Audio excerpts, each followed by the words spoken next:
Bonjour à tous, alors cette vidéo fait écho à une vidéo de Nicolas Brabant qui nous explique comment retourner le résultat ici, donc en fonction de la vente, et d'un taux, donc entre 0 et 800 on retourne 0,5, entre 800 et 1000 on retourne 1, et au-delà de 1000 on retourne 3%.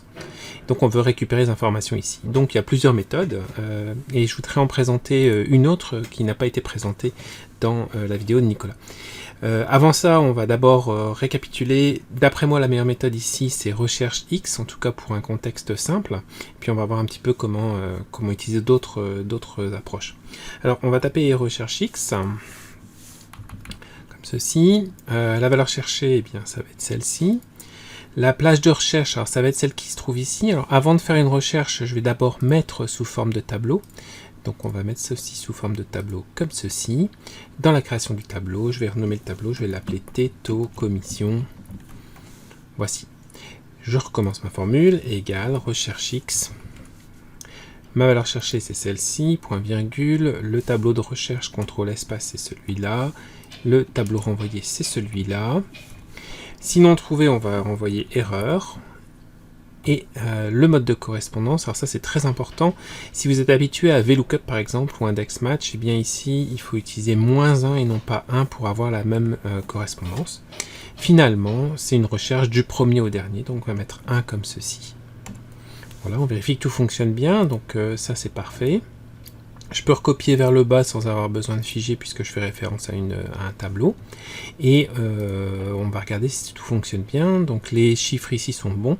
Si maintenant je tape 800, ça me retourne toujours 001. 799, je suis bien à 005 qui est le montant attendu. Parfait.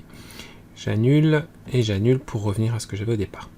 Je vais mettre ici en pourcentage. Évidemment, il suffira juste de multiplier ça par les ventes.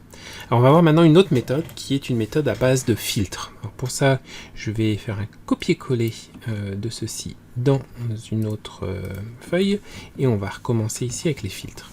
Alors pour les filtres, on a besoin d'ajouter un nouveau montant ici, ou plutôt une nouvelle colonne qu'on va appeler le max, et donc de 0 à 800, eh bien on va voir ça, de 800 à 1000, on va voir ça, et là, soit on le laisse vide, mais c'est un peu plus compliqué à gérer, soit on rajoute un grand nombre. Alors une petite astuce, si on veut un grand nombre, on tape 1 E15 et automatiquement c'est transformé en 1 exponentiel avec 15 zéros derrière, donc assez facile.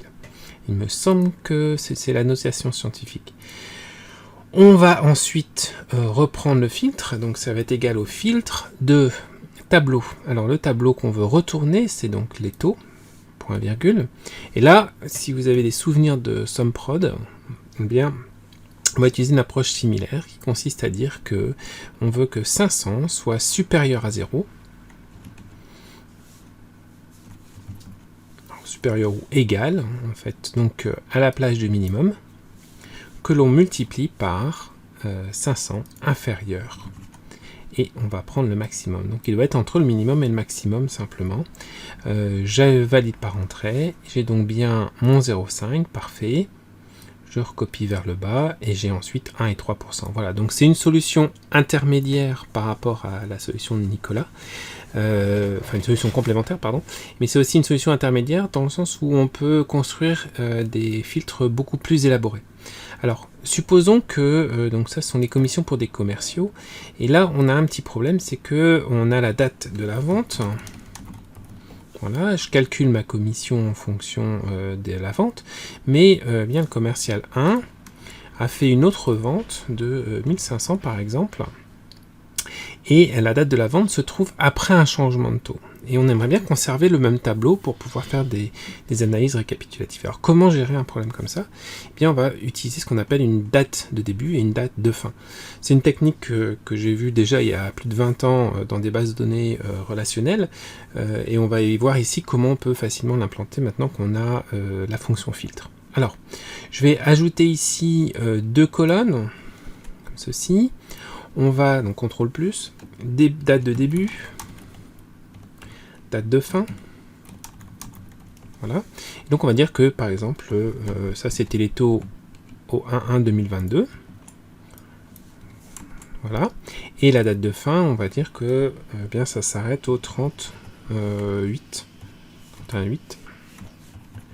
2022. Voilà. F2, contrôle-entrée. Donc ça c'est bien, c'est pour notre première série de chiffres. Maintenant, on suppose que au 31,8, eh bien, on a un changement de taux, voici, et que ce changement de taux va être en vigueur jusqu'à une certaine date. Alors dans la mesure où je ne connais pas ma date finale, eh bien, on va mettre simplement le 11999, qui va nous permettre d'utiliser la même astuce que tout à l'heure pour le min et le max. Alors, on voit ici bien sûr qu'on a un problème, puisque maintenant on renvoie deux valeurs possibles. D'ailleurs, si j'enlève les informations qui sont là, eh bien on a 0,5 et 0,5.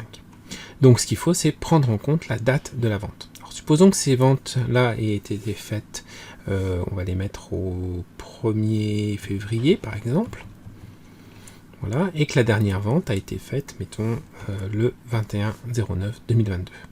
Donc on se trouve ici après le 31,8, donc on devrait retourner les taux qui vont se trouver ici. Alors on va faire nos changements de taux, 1, 2, 6, donc c'est un doublement des taux, et on va regarder ce qui se passe. Donc là, ça me renvoie deux dates, 0,5 et 1, ce qui est attendu, puisque actuellement on se trouve entre le min et le max qui sont là. Mais ce qu'on voudrait faire, c'est non pas renvoyer la première valeur, mais renvoyer la valeur qui correspond à la date de la vente. Donc, on va multiplier ceci par, et on va reprendre le même type de formule, D2, supérieur ou égal à la date de départ, multiplié par D2, inférieur à la date de fin, comme ceci.